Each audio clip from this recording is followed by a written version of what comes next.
Une Europe de l'ambition, d'une démocratie vivante. Res je lepo, da se lahko pogovarjava v maternem jeziku v Evropskem parlamentu. There are still some who blame this war not on Putin's lust for power, but on Ukraine's thirst for freedom. Nie prosto za sebe. Państwo wiecie, a za Polska te, żeby Europa realizuje swoje zobowiązania wobec NATO w dwójnasób, jeśli chodzi o... Evropska? Četrt.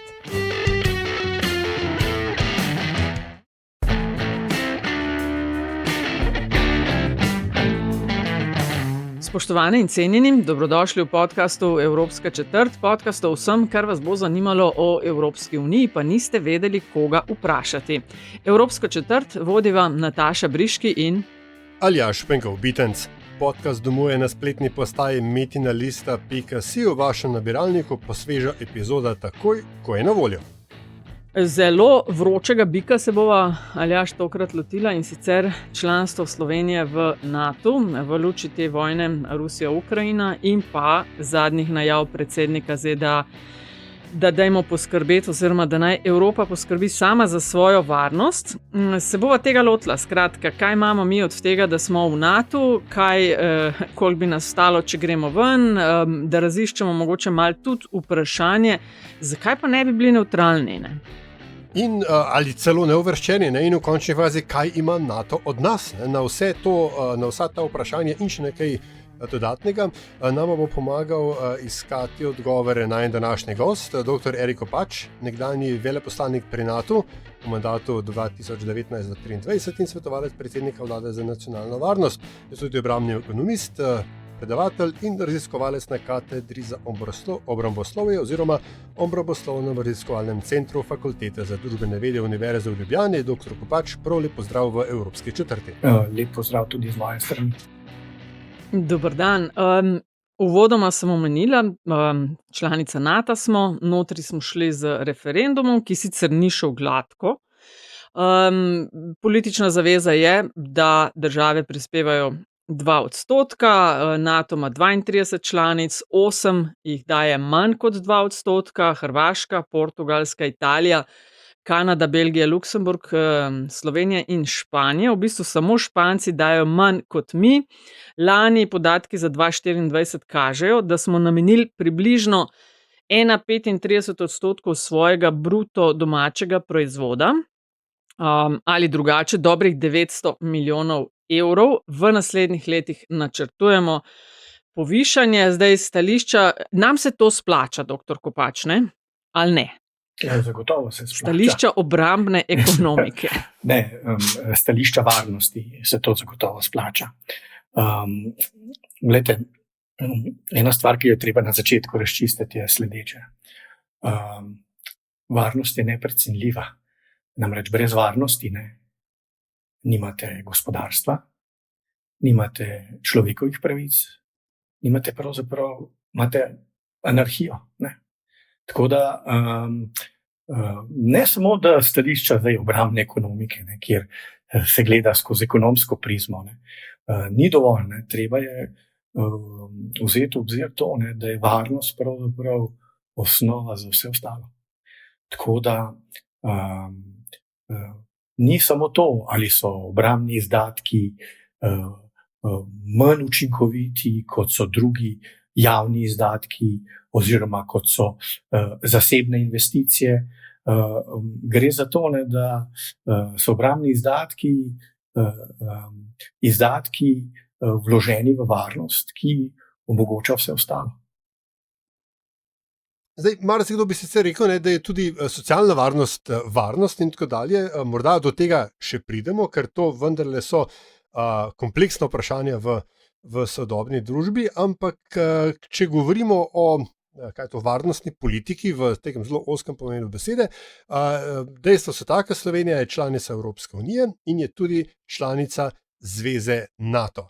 In v času, ko sem jaz še mešal zrak na Fakulteti za družbene vede, se je zelo tako ponastavljalo, češ Evropska unija je politična organizacija, NATO je pa vojaška organizacija. A je ta delitev še pravilna? Ta delitev ni čisto točna. Zdaj, ker NATO je namreč politična vojaška organizacija. torej tudi politična organizacija v svoji osnovi, čeprav na drugi strani je dejstvo, da je pač NATO vojaško zavezništvo. Ampak, ko govorimo o pomenu NATO, bi rad izpostavil sledeče, ta političen aspekt. NATO je namreč najvišji forum evroatlantskega sodelovanja. Veste, če pogledamo, gledajte, trenutne razmere, ameriška administracija pravzaprav z Evropsko komisijo niti ne komunicira. Tudi z posameznimi državami, evropskimi državami je ta komunikacija zelo specifična za to administracijo. Ampak na drugi strani, pa na NATO, je pa ne glede na vse, to sodelovanje obstaja in je tudi, lahko rečemo, na najvišji ravni, kar se tiče evroatlantskih odnosov. Tako da ta vidik je potrebno izpostaviti. Ja, po drugi strani pa imate prav, Evropska unija ne samo, da je politična, je politično, primarno politično, ekonomsko-politična organizacija. Samo, če se spomnimo temeljev, kako je Evropska unija nastala, je pravzaprav ta ekonomski temelj bil osnova za nastanek, seveda z političnim razmislekom zadaj. In pa tudi varnostnim, mimogrede. Skupnost za premog in jeklo je nastala ravno z namenom preprečevanja vojne v Evropi. Pa je to bil en ključnih razlogov. Namreč tekmovanje za surovine je sprožilo prvo svetovno vojno in vsaj posredno tudi drugo svetovno vojno. In obe te dve vojne sta bile v svoji osnovi zelo evropske. Medtem ko na drugi strani je pa, to pa je dejstvo, je pa NATO tista organizacija, ki Evropi zagotavlja varnost, lahko rečem kar vojaško varnost, ker je pač, kaj je NATO? NATO je sistem kolektivne obrambe. In še enkrat poudarjam, obrambe. Takoj eno hitro vprašanje. A bi vi dali roko v ogenj ta moment? V enem drugem podcastu smo namreč, Aljaž, s kolegoma tudi debatirali o vprašanju tega oboroževanja, ampak a bi vi dali, je kolega izpostavil, roko v ogenj, da ta 5. člen, torej napad na eno, vsi ostali stopijo skupaj v obrambo, da bi se to zgodilo? Glejte, 5. člen, moramo biti natančni. 5. člen definira, da je napad na eno, napad na vse. In da 5. člen govori tudi o tem, da se potem na osnovi tega izvaja individualna in pa kolektivna obramba po 51. členu ustanovne listine Združenih narodov. Pričemer pa potem v nadaljevanju govori, da bodo države članice pomagale napadeni državi z vsemi sredstvi in potem izpostavlja tudi vojaški. Bodo res vse države članice prispevale tudi vojaška sredstva, pravzaprav pa ne determinira na takšen način, kot je pogodba o ustanovitvi Zahodnoevropske unije, ki je bila pravzaprav organizacija, ki ne bi pa evropskih držav, ki ne bi zagotavljala kolektivno obrambo, pa nikoli v pravi meri ni zaživela, čeprav je bila ustanovljena pred Severnoatlantskim zavezništvom. Tako da moj odgovor bi bil ob aktivaciji 5. člena in člen se aktivira na sledeč način, ko država, ki je napadena, pravzaprav se sklicuje na 5. člen, je 5. člen aktiviran. Kakšne pomoči bi bila deležna, o tem pa lahko govorimo, ampak treba se zavedati tudi to, da NATO v tej svojem, se pravi NATO kot vojaška organizacija, ima določene stvari že vnaprej predvidene. In poveljnik zavezniških sil lahko določene ukrepe izvede pravzaprav takoj po aktivaciji 5. člena, ki, še enkrat poudarjam, se aktivira, ko država, ki je bila napadena, se sklicuje na. Eno vprašanje bom sam še tukaj dodala takoj, čist da si bomo znali predstavljati. Omenila sem 1,35% BDP-ja, približno 900 milijonov. Koliko je, kaj dobimo za ta denar? Kaj smo recimo 2024 za ta denar dobili? Če pogledamo, kaj smo kupovali, torej, če gledamo na nakupe pa na investicije, so bili ključni nakupi, oziroma investicije, ki jih je izvedlo Ministrstvo za obrambo oziroma slovenska država, so bili pravzaprav namenjeni za dvojno rabo, o čemer naša politika, oziroma kar naša politika še posebej izpostavlja.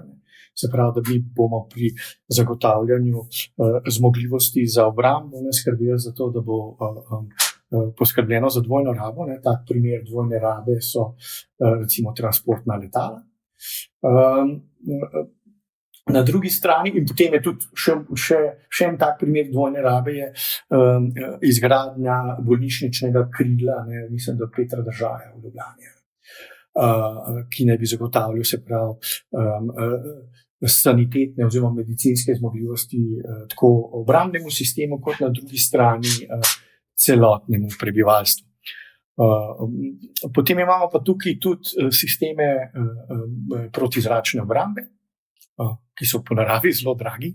Iris, mislim, da smo v tem letu nabavili enega, mislim, da enega. Tako da to so bile glavne nabave. Se pa treba zavedati, da nabave orožja in vojaške opreme, pa ne bo to dvonamenska ali pa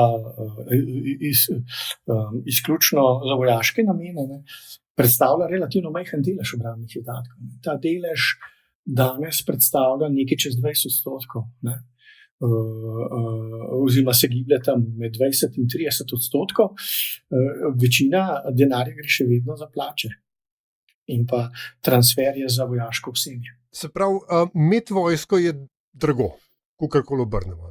In v takem zelo šank debati je, oziroma imeti vojsko, imeti obrambni sistem, ker je pač to več kot samo vojska, koliko razumem. Se pravi, nek tak populistična šank debata bi potem rekla, pa sej vendar, zakaj pa ne damo tega denarja v socialo in zakaj moramo biti, mi moramo kupovati ameriško orožje, zakaj moramo investirati v vojsko, zakaj mi ne moremo biti neutralni. In je moje vprašanje tukaj, ali je neutralnost res cenejša? Prvo, kar je glede šank debate, če imaš svojo državo, država pomeni, da imaš suverenost. Moraš to suverenost tudi zagotavljati. In to ni tako, da rečeš, jaz sem suveren, ampak da imaš zmogljivosti, da v primeru, če ti nekdo hoče to suverenost kršiti ali pa vzeti, nekaj narediš. Pustimo koliko, ampak da nekaj narediš. Kar pomeni, da ko smo se Slovenci odločili, da bomo imeli svojo državo, smo se odločili tudi, da bomo imeli svojo vojsko. Na svetu je zelo malo držav, ki nima svoje vojske. Ampak veste, kaj imajo te države? Varnostne sporazume z drugimi državami, ki imajo svojo vojsko. Vam bom dal en tak dober primer. Kostarika nima oboroženih sil že od leta 1936. Ampak od leta 1936 ima varnostni sporazum z Združenimi državami Amerike. Tako da, a veste, to, za kva sploh ne imamo, a veste, to je,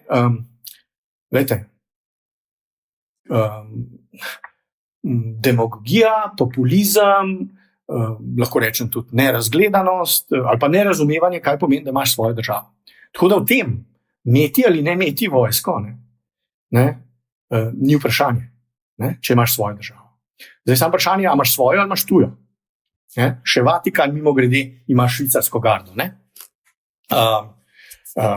Ki ni tako zelo nadolžna, čeprav zgleda smešno. Zelo dobro oborožena, dejansko popolnjena strani novakov oziroma vojakov iz italijanskih kantonov Švice, in tudi ne tako majhna. Pa če gremo zdaj naprej, nevtralnost, ne? Ne, in pa pogledamo Avstrijo ali pa Švico, ne, pa pogledamo njihove BDP-je, ki jih namenjajo za obrambo. Avstrijci okrog 1%, v preteklosti Švicari tudi okrog 1%, zdaj že manj, zdaj okrog 0,7%.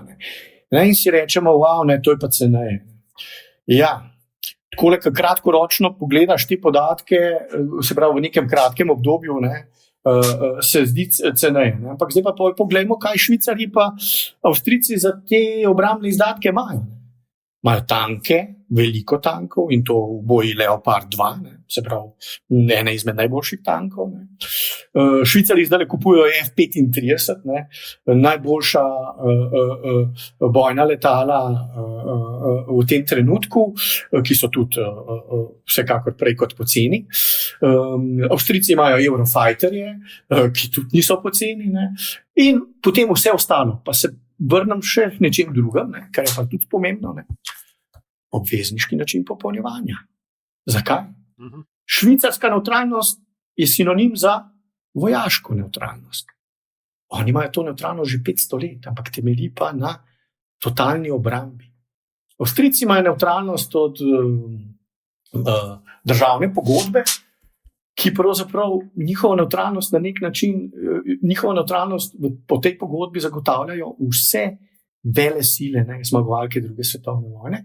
Poleg tega imajo pa še koncept totalne obrambe, kar pomeni vojaško obveznost, zelo velike vojske in, kot sem prej omenil, zelo dobro oborožene vojske. Poleg tega, da imajo pa vojske oborožene, pa imajo pa še zelo razdelano civilno obrambo, kar pomeni zaklonišča in vse ostalo, kar spada k temu. Tako da to ni poceni, tako je drugače. Dve vprašanje imam spet, ker se mi je zelo zanimiva tema. Najprej eno lažje. Vi ste med leti 2019 in 2023 delovali kot veleposlanik Slovenije pri NATO. Kako so izgledali vaši dnevi oziroma kako ste bili sprejeti na sestankih ali kako so gledali Slovenijo, glede na to, da ste predstavljali državo, ki je potrdila članstvo, dala pa skoraj najmanj med vsemi? V tistem obdobju, ker sem bil jaz veleposlanik, oziroma stalni predstavnik Republike Slovenije pri NATO, v vsem tistem obdobju, pa tudi že prej, je bila Slovenija četrta od ozadij, tako da ni bila v tako slabi poziciji kot zdaj. Ampak vseeno, ko smo imeli razprave o obrambnih izdatkih pa o vojaških zmogljivostih, ker namreč, veste, kaj je največji problem Slovenije? Eden je višina obrambnih izdatkov, drug, o katerem pa sploh ne govorimo, oziroma govorimo, ampak ne mogoče na pravi način, je pa kakšne zmogljivosti Slovenija zagotavlja tudi za zavezništvo. Ker namreč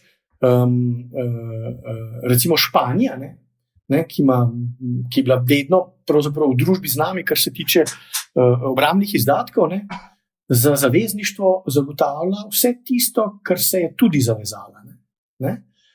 Kaj pa slovenski problem? Zdaj bom spomnil samo na najprej 2 srednji bataljonski bojni skupini, potem na 1 srednjo bataljonsko, pa na 1 srednji izvidniški bataljon. Mi od tega, in to so ključne bojne zmogljivosti, sej je še marsikaj drugega, ampak to so ključne, to je tisto, kar, gledajte, sploh pa v današnjem času, oziroma lahko rečem pri NATO od leta 2014 naprej, ko se je začela vojaška transformacija zaradi zavedanja, da v Evropi lahko ponovno pride do vojne. Slovenija, kar se tiče teh zmogljivosti, ni razvila ama nič. Tako da, gledajte, Severnoatlantski svet sestavljajo stalni predstavniki, se pravi veleposlaniki držav članic, so pač najvišji diplomati. Zakaj to izpostavljam? Ker če jezik je še zmeri, potem diplomatski. In tudi, če ti ne povejo, veš, kje ti je mesto. Oprostite, sam, ki se upletam, za nas, ki smo obroboslovje spremljali samo v v bifeju dol pod FDV-jem skupaj z obramboslovci, kaj je srednja bataljonska bojna skupina? Da bom razložil zelo plastično.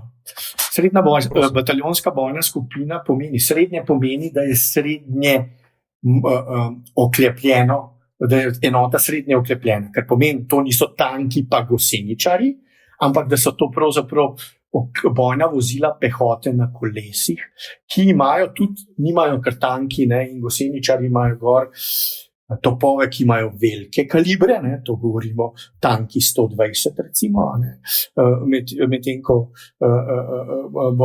gosenična bojna vozila 30 mm topove. Ne. Srednje pa pomeni, ne, da imaš pa se pravi kolesnike, kolesnike, tudi te oklepniki nimajo tako debelega oklepa, kot ga imajo tanki, ne, in gosenična bojna vozila. Pa orožje, oborožitev, ki je na njih, je manjšega kalibra, do 30 mm praviloma. Ne. To je, kar se tiče srednjega, ker je težka, ne, srednja, lahka. Kar se pa tiče bataljonske bojne skupine, je pa jedro tega, se pravi bataljon. Bataljon, ki ima to srednjo oborožitev, ker je pa bojna skupina, ima pa pridodane še vse tiste enote, ki omogočajo temu bataljonu, da izvaja vojaške operacije, tako obrambne kot napadalne, kar pomeni protizračna obramba, artilerija, inženirstvo in vse ostalo. Tako da, če je bataljon sam po sebi, ne, zdaj govorimo o pehotnem bataljonu, reda velikosti, dajmo reči, okrog 500 vojakov, ima taka bataljonska bojna skupina približno še enkrat toliko vojakov, ker ima še te dodane enote. Tako da govorimo pravzaprav o enoti reda velikosti 1000 plus vojakov, ki imajo, osrednja enota, ne, je opremljena z kolesnimi bojnimi vozili. Bojna vozila tudi pomeni, kaj pomeni za ta vozila, ker so bojna vozila. Ta vozila niso namenjena samo zato, da se vojake pripelje na bojišče, ne, in se potem ta vozila umaknejo, ampak ta vozila pripeljejo vojaka na vojskovališče, vojaki grejo ven, ne, vozila pa potem skupaj z vojaki izvajajo bojno nalogo, ker imajo gor orožje. Ja. A sem bil dosti plastičen? Odlično, hvala. Se pravi, mineva 22 let. Prav v marcu leta 2003 je bilo, ko smo imeli referendum tako za EU kot NATO. Za EU je slabih 90% glasovalo za NATO je bil rezultat 66 proti 34.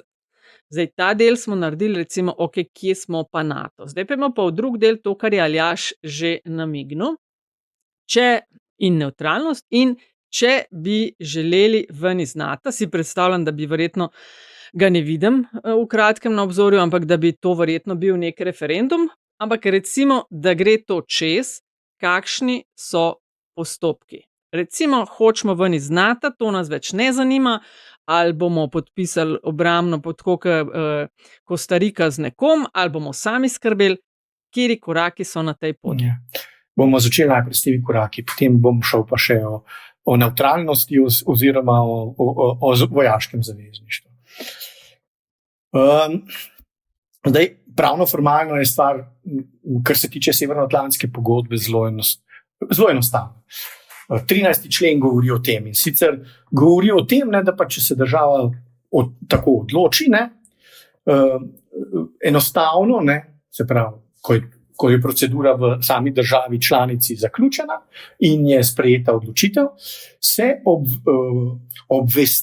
uradno obvesti oziroma deponira obvestilo o odpovedi pogodbe državi, kjer so deponirana vse pogodbe. Ne. To je Združene države Amerike. Torej, vlado Združenih držav Amerike bi morala slovenska vlada neuradno poslati obvestilo o odpovedi pogodbe. Ampak s tem zadeva še ni zaključena. Namreč Slovenija bi morala z vsemi obveznostmi, ne, in pravicami, ne, v zavezništvu ostati še 1 leto. Kar pomeni, da prekinitev članstva z vsemi plusi in minusi, ne, bi prenehala, članstvo bi prenehalo 1 leto po deponiranju obvestila o odpovedi pogodbe pri vladi Združenih držav. To je ta zdaj mednaroden del. Seveda je pa tukaj tudi notranje političen del. Ne. Procedura bi morala biti zato, da bi bila tudi legitimna, ne, izpeljana na podoben način, kot je bila za članstvo. Slovenija je bila ena izmed redkih držav, ki je imela referendum o vstopu v NATO, kar pomeni, da pač bi bilo za pričakovati, ne, da bi izpeljali najprej referendum, potem bi vlada opravila svoje in potem na koncu državni zbor svoje. Ne. To bi bila zdaj pravna procedura. Ne. Zdaj pa, kar se tiče nevtralnosti oziroma članstva v zavezništvu. Prvo, kar bi rad poudaril, je to, ne, da Slovenija, tudi če bi šla ven z NATO, ne, se na nek način nevtralnosti ne bi bila nevtralna. Ne. Zakaj ne? Zato, ker je še članica Evropske unije. Ne. In Evropska unija ima tudi skupno zunanjo in varnostno politiko oziroma skupno varnostno in obrambno politiko. Tako da danes, kljub temu, da so nekatere države malo številne, ne, govorimo o Irski, Cipru in pa Malti, uradno nevtralne, ne, težko rečemo, da so de facto nevtralne, zato ker če Evropska unija nekaj sprejme na tem področju, ne, te države so vsaj delno tudi zavezane temu. Tako da o pravi nevtralnosti sploh ne moramo več govoriti, razen če gremo še ven iz Evropske unije. Ne? In to pa Avstrija samo pozabi, se opravičujem pri nevtralnih. In recimo, ne, o tem so imeli v Avstriji, tudi na Švedskem, ko so bili še nevtralni, in na Finskem, kar vroče politične debate, ne, zato ker je Evropska unija šla tudi na to področje. Ne. Namreč z združitvijo Evropske unije in pa Zahodnoevropske unije, ne, pred več kot 15 leti, ne, je Evropska unija prevzela tudi obrambno varnostno zgodbo. Ne. To je ena zadeva, to, da se zavedamo. Ne. Smo še zmeraj v nekih okvirih, se pravi nekega nezavezništva, ne, v Evropski uniji, ampak mednarodne organizacije. To je prvo. Drugo, kar je, ne, v zadnjem obdobju, ne, govorimo o 2023 pa 2024, sta 2 nevtralni državi, ne, govorimo o Finski in Švedski, vstopile v NATO. To je bilo, veste, skoraj da nemogoče še o tem sploh razmišljati, ne, je bilo tako zelo pravlično, ne, nekaj let nazaj, ne, pa se je to zgodilo. Ne. Kaj hočem reči? Ne? Države, ne, resne države, ne, ki tudi varnost jemljajo resno, ne, so vstopile v NATO, ne. Mi, pri nas imamo pa razprave o tem, ne, kako pravzaprav bi šli pa ven. Ne. Jaz tega rajš ne bom komentiral, ampak ne vem, a mi živimo v Sem dober, vi ste obramboslovci, vi morate za to navijati. Ne, govorimo o javnosti, ne vem, ali živimo, pa konec koncev tudi politiki, ne, ker, veste, skozi govorimo o tem, kako javnost kreira politiko, ne, ampak de facto, ne, prava politika, ne, zna kreirati javnost. Ne, zato pravzaprav ne vem, če bi se spustil na to, ampak hočem reči to, ne, da drugi grejo not, ne, mimo šli pa ven. Ne vem, mislim, lahko ugotavljamo, kaj tukaj različnega. Različna je percepcija varnosti. Medtem ko Finci, ne, in Švedi se dejansko eksistenčno počutijo ogrožene strani Ruske federacije, ne, ker drugače tega ne bi nikoli naredili. Govorimo o Švedski, ki je imela skoraj 300-letno nevtralnost, in pa Finska, ki je imela vsiljeno nevtralnost strani Sovjetske zveze, ne, pa gresta noter, ne. Mi pa ne vidimo problema, oziroma vidimo pa problem v zavezništvu in razmišljamo o tem, ne, govorimo o javnosti, ne, da bi šli ven. Ne. Zakaj? Zato, ker očitno je naša percepcija varnostnega okolja popolnoma drugačna. Zdaj, ali je to naivno, ali je to ne vem, realno, dajte, moje mišljenje je, velikokrat sem že izpostavil, meja, razdalja med vzhodno slovensko mejo in mejo z Ukrajino je krajša, kot je od Ljubljane do Beograda. Zakaj to izpostavljam? Zato, ker številni Slovenci so predvsem hodili med vikendom na splave žurirati v Beograd, in to je bilo tako, tam si zatre noka, ta razdalja pa krajša, pa ne vidimo nobenega problema. Ja, nekaj ni v redu. Mogoče je tukaj primer Švedske dovolj instruktiven, z lepo slovensko besedo, ker Švedska je bila nevtralna tudi med drugo svetovno vojno. Tudi med prvo. Ampak konkretno med drugo je znan Churchillov stavek, nam paše, da ste vi nevtralni. Kar pomeni, da je nevtralnost, če jo seveda sploh lahko imaš, ti jo morajo drugi priznavati. Imamo potem tudi druge primere, ravno med drugo vojno, ko so države tik pred zdajci razglasile nevtralnost, pa jih je nacistični stroj vojaški še vedno povozil, ker kdo pa ste vi, da boste rekli, da ste nevtralni. In seveda je zdaj moj paranoidni možgan se sprašuje, glede na to, kar ste rekli, samo Madžarska je med slovensko in ukrajinsko mejo. In Madžarska ni ravno, kako bi temu rekli, najbolj trdna ne članica Evropske unije, ne članica Zveze NATO, izvzemši aktualno ameriško administracijo. Kako zelo izolirana je Slovenija od konfliktov, v tem, da rekel, v smislu 19. stoletja, da je treba po zemlji nekam prideti? Bom dal še en drug primer, ki zelo dobro ponazarja, koliko je vsa zadeva blizu.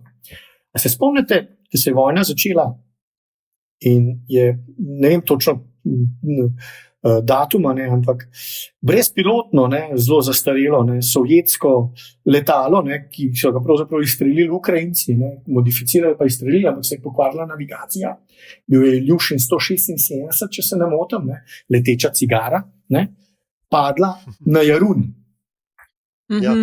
Veste, 1 stopinjo bolj severozahodno. Ta zadeva zelo blizu jedrske elektrarne Krško padla. Veste, toliko je ta zadeva daleč oziroma blizu. To je eno. Drugo je, imamo vojno na tleh Evrope. In še enkrat, NATO je sistem kolektivne obrambe. Pustimo zdaj, kaj Rusi govorijo, kaj naj bi NATO delal, ampak vse, kar je narejeno, kar se tiče vojaškega delovanja, je usmerjeno v kolektivno obrambo. Oziroma, drugače povedano, v odvračanje. Vsa ta zgodba danes, povečevanje obrambnih izdatkov, nabavi orožja, oborožitve pa vojaške opreme in izgradnji zmogljivosti, ni namenjena za to, da bi se nekoga napadli, ampak zato, da bi se nekoga odvračali. Zakaj pa se zdaj to krepi? Zato, ker je verjetnost, da bi nekdo, zdaj hipotetično govorimo, ampak Ruska federacija napadla katero od držav v Evropi, je pač mnogo večja, kot je bila pred letom 2022 oziroma pred letom 2014, ko se je pravzaprav zgodil prvi napad z malimi zelenimi možicli, ki so zasedli Krim. Tako da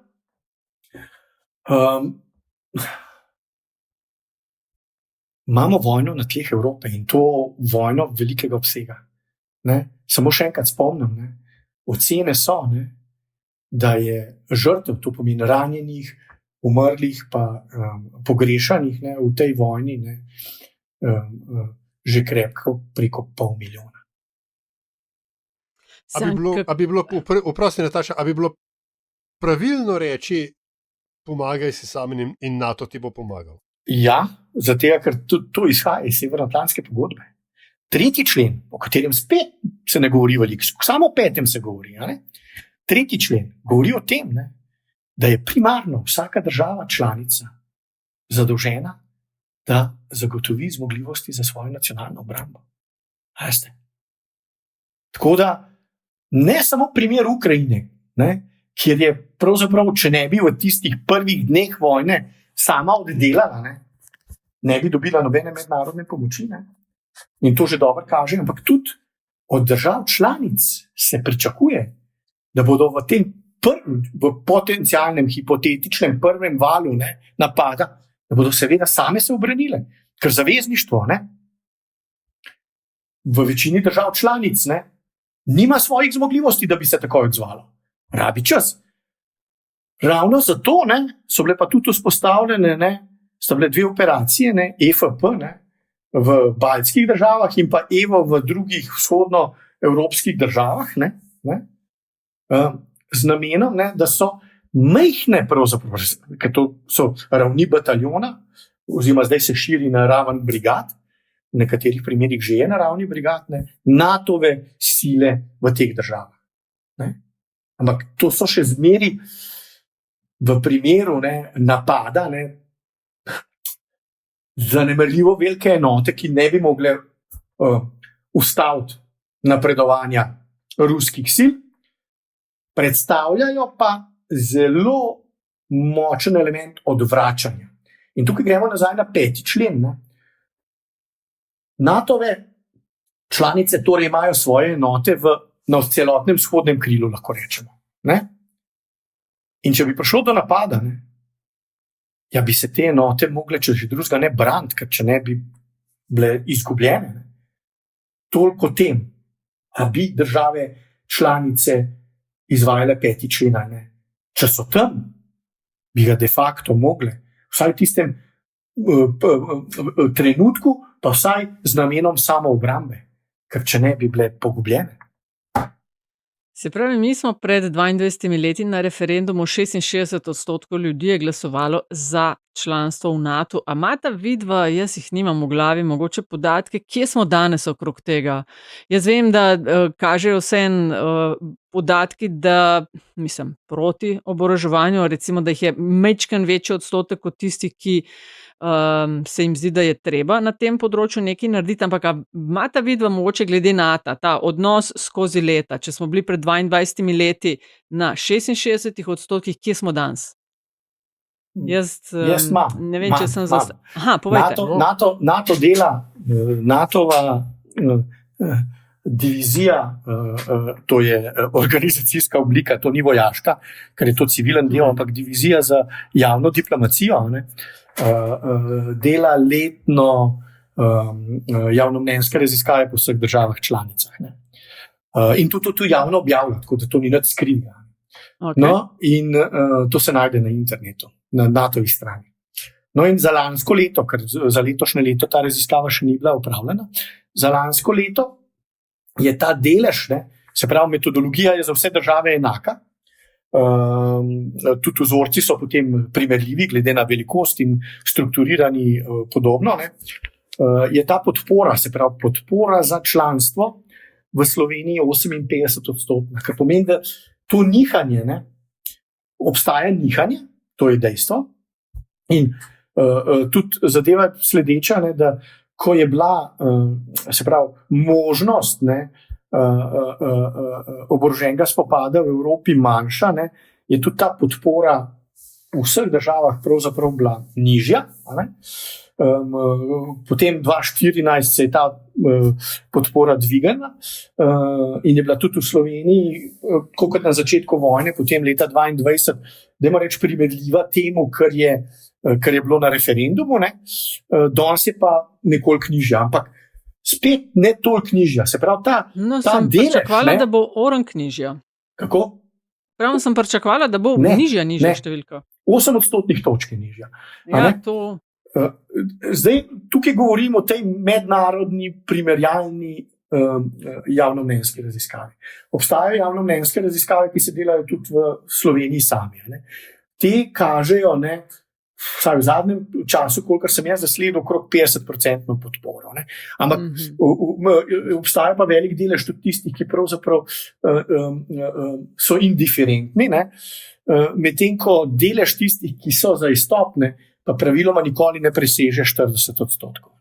Aha. Tako da No, dodala bi je k temu še. občutek, ne, da je večina ljudi za nečlanstvo ali pa za izstop, ne, predvsem posledica tega, da so te, ki so za to, pač bolj glasni, bi jaz rekel temu. a ne. Aha, no, pa me pa zanima, recimo, vaš odgovor ob tem, ker se mi zdi, da se v grobem delimo na neki dve skupini. V eni, ja, nevarnosti so, moramo poskrbeti za obrambo, treba pač vložiti še več tega in onega kupiti, in da bomo zaradi tega ukrepili svojo varnost. Na drugi strani pa ne, ravno zaradi tega bo naša varnost slabša, mi smo za mir. Zdaj, kakšen je vaš odgovor na recimo ta drug del, da dodatna oboroževanja ne prinaša večje varnosti ali miru? Lejte, še enkrat se bom vrnil k nevtralnim državam. Ne. Se pravi, dve celinski nevtralni državi v Evropi, ne, Švica in pa Avstrija. Koncept totalne obrambe imajo. Ne. Totalne obrambe, kar pomeni, brani se cel narod. Ne.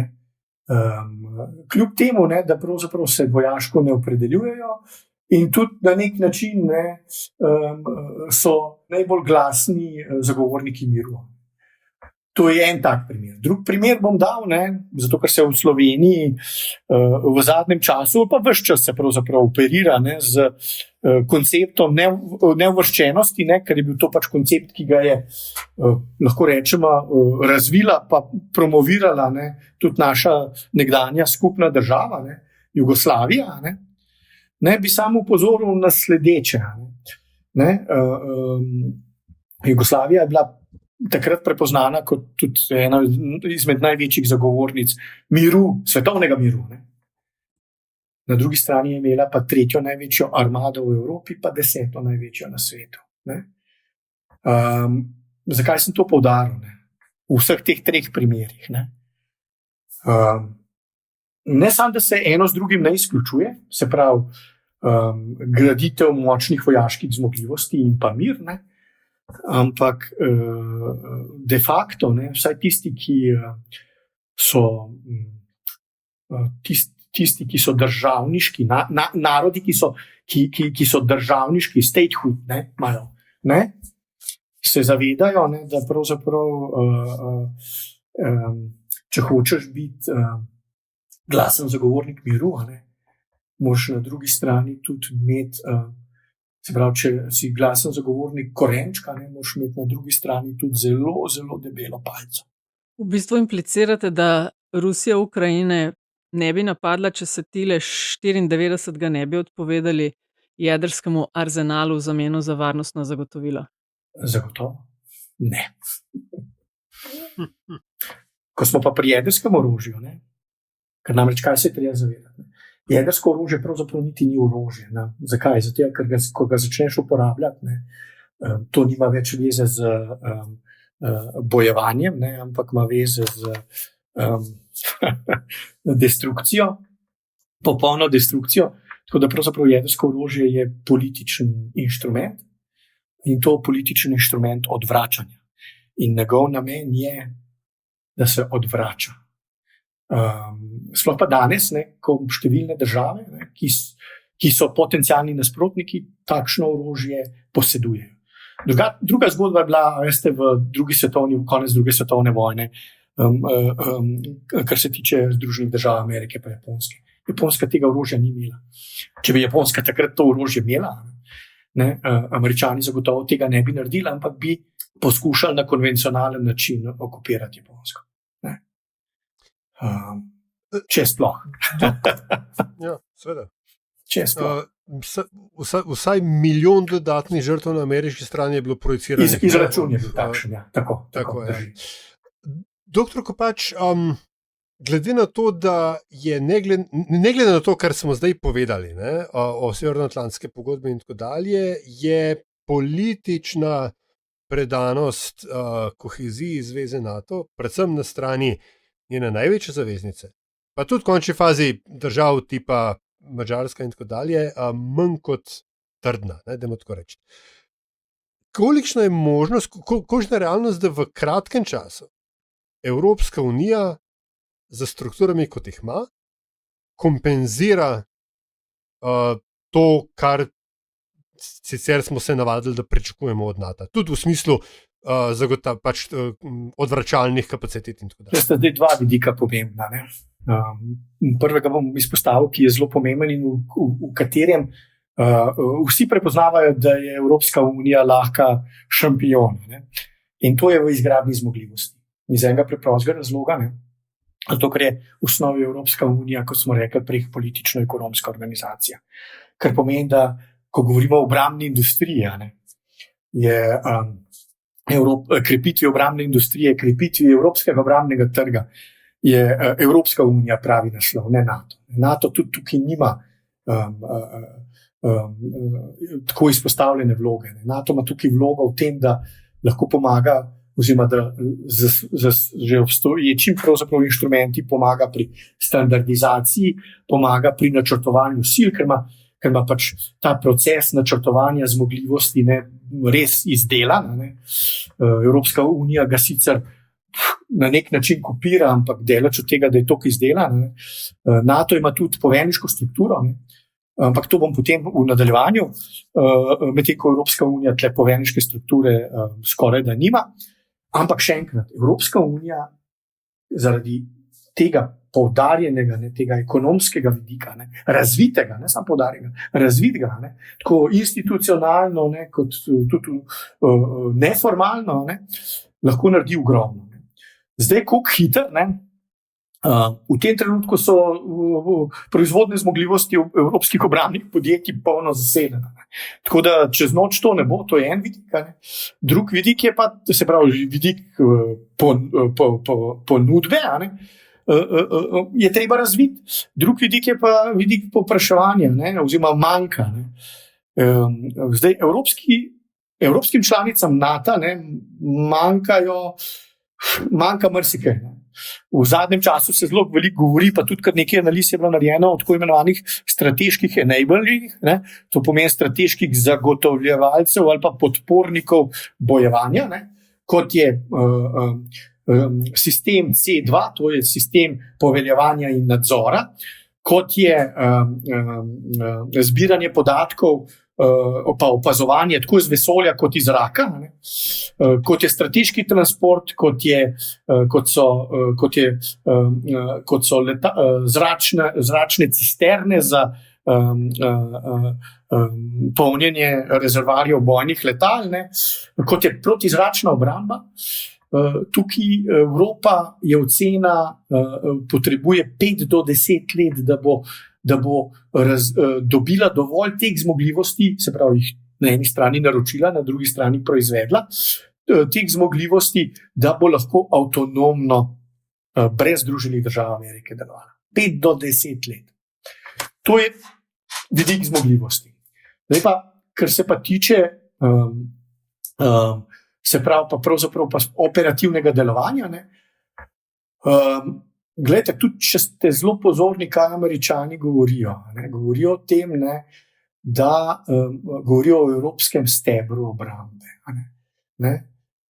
In moje mnenje je, in tudi moje stališče je, in tudi modro bi bilo za Evropo, da vse tisto, kar pravzaprav NATO že ima razvito, izrabi za krepitev tega svojega stebra.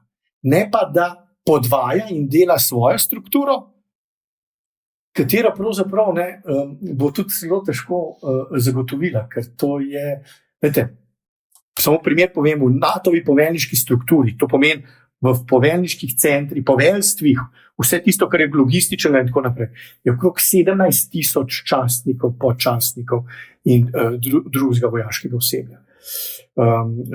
Evropska unija v tem trenutku ima vojaške strukture okrog 100. Pa ne 100,000, 100. Govorimo zdaj o stvarih, kot so PESCO in tako dalje. Ne, govorimo o vojaški strukturi, govorimo o poveljniški strukturi. Poveljniška struktura. To so te famozne European Rapid Response Force. Ne, paste. Okay. Ja, to so, ampak to paste, to ne šteje. To ne šteje, ker to so nacionalne, ki se letno oziroma polletno združujejo. Ampak ko gledamo skupno poveljniško strukturo ima Evropska unija 100 častnikov in podčastnikov, NATO jih ima pa 17,000, ki so, se pravi, slovenski, ameriški, nemški in tako naprej, ampak delajo v NATO-vih strukturah. V evropski EU strukturi vojaški je pa 100 častnikov in podčastnikov. Tako da, a veste, medtem ko govorimo pa o enotah, jih je pa NATO, v tem trenutku, strani nacionalnih zavez pridodanih, lahko do 300,000. Medtem ko na EU strani govorimo pa o EU battle groups. Ja. To je pa pravzaprav spet raven.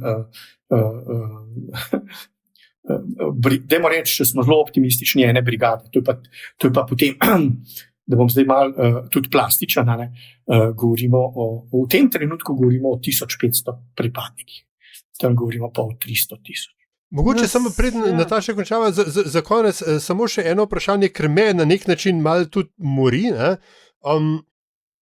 Po eni strani ZDA kot glavna zaveznica, tista, ki nosi veliko večino na svojih ramenih zveze NATO, zahteva, da Evropa naredi več, evropsko krilo zveze NATO in tako dalje.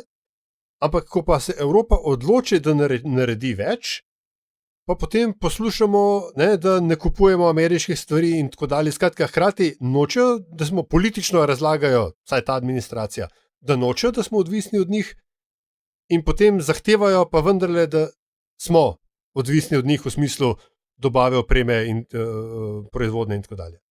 A se samo meni tako zdi, pa sem kaj zgrešil, ali je pač to neka politična idiosinkroniteta, ali kako se temu reče? Dejansko je na nek način tako. Američani bi radi, da naredimo več, ampak da nas imajo še vedno pod kontrolo. Mimogrede, to je ena izmed logik tudi konec koncev, ki je bila, kateri se je sledilo, ko se je ustanavljalo zavezništvo NATO. Se pravi, da Američane imamo v Evropi, jih zadržimo in računamo na njih, da bodo oni poskrbeli, da se mi med sabo ne bomo in tudi, da bomo organizirani. Dejstvo je, lejte, to ne more noben zanikati, je fakt. Zveza NATO je ta klasičen primer mednarodne organizacije s hegemonom, ki on, čeprav je konsens, ampak na nek način vsem vodi hegemon. Zdaj s tem se lahko strinjamo, ne strinjamo, ampak fakt je, da zaradi tega, ker je taka organizacija, je v svoji zgodovini, kakorkoli gledano, delovala zelo učinkovito. In to je pa za vojaške organizacije pač pomembno. Tam bi vojaške organizacije zanje značilno do konca razdelana hierarhična struktura, ve se, kdo vodi, in subordinacija in tako naprej. Tako da Združene države Amerike želijo, da pravzaprav Evropa svoje oddela, ne želijo si pa avtonomnosti Evrope. To je dejstvo. Tukaj se nimamo kaj skrivati oči. Je pa nekaj drugega, kar moramo povedati pri tem. Zato, da je temu tako, je Evropa kriva sama.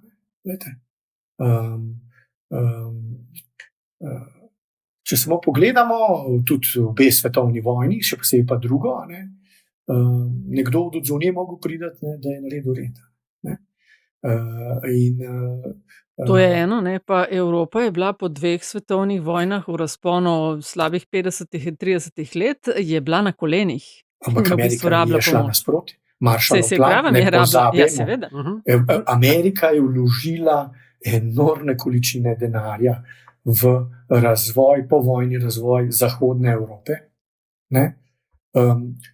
Zdaj lahko govorimo o altruizmu, seveda je bil tudi njen interes tukaj zelo močen, ker so pač hoteli konec koncev svojo cono vpliva zadržati, to je bilo eno. Tako. Drugo pa stabilizirati Zahodno Evropo, ne, da se ne bo, ker namreč nekaj se treba zavedati. Ne. Vojna, če pride do nje, ne, je vedno neskončno bolj draga kot kakršnokoli zagotavljanje odvračanja v miru. Zdaj pa bom samo plastičen še številkami, preden zaključim s tem. Glejte, mi govorimo zdaj o obrambnem proračunu 2%, Trump sanja o 5%. Ne? Vojna ekonomija ni nikoli pod 15% BDP-ja. Nikoli. To je en primer, se pravi 3-krat dražje. Drugo, danes se govori o militarizaciji in o enormnem povečanju obrambnih izdatkov, kar relativno pravzaprav je fakt, ne? Ampak če pa naredimo malo, se, dajmo reči, oddaljimo, ne, od tega fokusa na zadnje, dajmo reči samo zadnjih 10-20 let, konc koncev, odkar smo v 21. stoletju, naredimo malo še nazaj, pa vam bom dal primere. Evropske članice zavezništva NATO so v 60 letih imeli obrambne izdatke v povprečju 5%, v 70-ih 4%, v 80-ih skoraj 4, 7,5%, v 90-ih, prva polovica 90-ih še zmeri krepko čez 2%. Danes, pa ko gremo na 2%, ne, se nam pa zdi, ne, da se pa do zob oborožujemo, da bo vse militantno in da gremo v vojno. Mimogrede, pri unih 5% v 60 letih v Evropi ni bilo vojne. Tako da, malo manj panike. Evo, imamo naslov. Ne, se mi zdi fino v kontekstu Amerike točno to, da so po drugi svetovni in med drugo priskočili na pomoč, po njej tudi, da pa je v kontekstu ZDA fino imeti v mislih, da obramba, vlaganje v obrambo v konkretnem deležu poganja njihovo gospodarstvo, to je eno, in drugo, da imajo zdaj, se ne da je sicer zelo drugače, ampak zdaj pa je konkretno drugače, na čelu človeka, ki zelo transakcijsko razume odnose. Se pravi, če vam mi damo toliko, vi boste nam še malo več. Vse je kšeftanje. Ja, ampak Nataša, če smem jaz še eno stvar pridodati, ne? Ker je tudi dejstvo. Ne? Trump, ne, za razliko od številnih prejšnjih ameriških predsednikov, ne, ni niti podrazno toliko povezan z vojaško-industrijskim kompleksom ZDA, kot so bili njegovi predhodniki. On je mnogo bolj, ne, povezan, ne, z temi tehnološkimi velikani, ne, pa z energetskim sektorjem. Medtem ko ta vojaški, mu pa ni tudi njemu v predvolilni kampanji, mu pa nista ob strani. Ne, so mnogo bolj podpirali demokrate. In Trump kot, ne samo da je transakcijski, ne, ampak zelo zamerljiv, pa tudi še kaj drugega, ne, ok, počne tudi to zaradi tega, ne, ampak on... Dobro, da ga namo zdaj preveč hvali. Ne bomo, sploh ne, gledajte, da ne bi to... V jezik se moramo gorizati, ne, ampak nekaj drugega, ne, se hotel reči. Freeriderstvo, ne, ki ga je Evropa počela od začetka, ne, ustanovitve NATO, ne, napram Združenim državam Amerike, ker treba pač pogledati, koliko so Američani dejali za obrambo. Ne, je bilo učitano v Evropi ves čas. Problem je ratal, ne, s Trumpom. Jaz sem bil, namreč tudi preden sem bil veleposlanik, ker sem bil svetovalec za nacionalno varnost, jaz sem bil na vseh vrhovih NATO, ko je bil Trump predsednik v prvem mandatu. Ne. Ne? Problem je nastal, ne, ko je pač on ne samo s to svojo transakcijskostjo, ampak tudi s svojim načinom podajanja, ne, stališč, ne, ki je vse prej kot diplomatski, lahko rečemo tudi vse prej kot političen, ne, povzročil šok. Tell it like it is. Povzročil šok. Ne. Še nekaj, ne, pa tukaj ga nočem hvaliti, ampak zato, ker je on transakcijski, ne, ker zanj ga zanima skozi prizmo biznisa, ne. War is bad for business. To je njegovo vodilo. Ne? In ko govorimo o evropskem stebru NATO, je treba istočasno pogledati, kaj si Trump misli o Evropski uniji. Da je to organizacija, ki so Evropejci za nalašč ustanovili, zato da bodo nagajali pa kradali Američane. Tukaj so, pustimo, ne bomo dajali vrednostnih sodb, kakšni pogledi, ampak pač.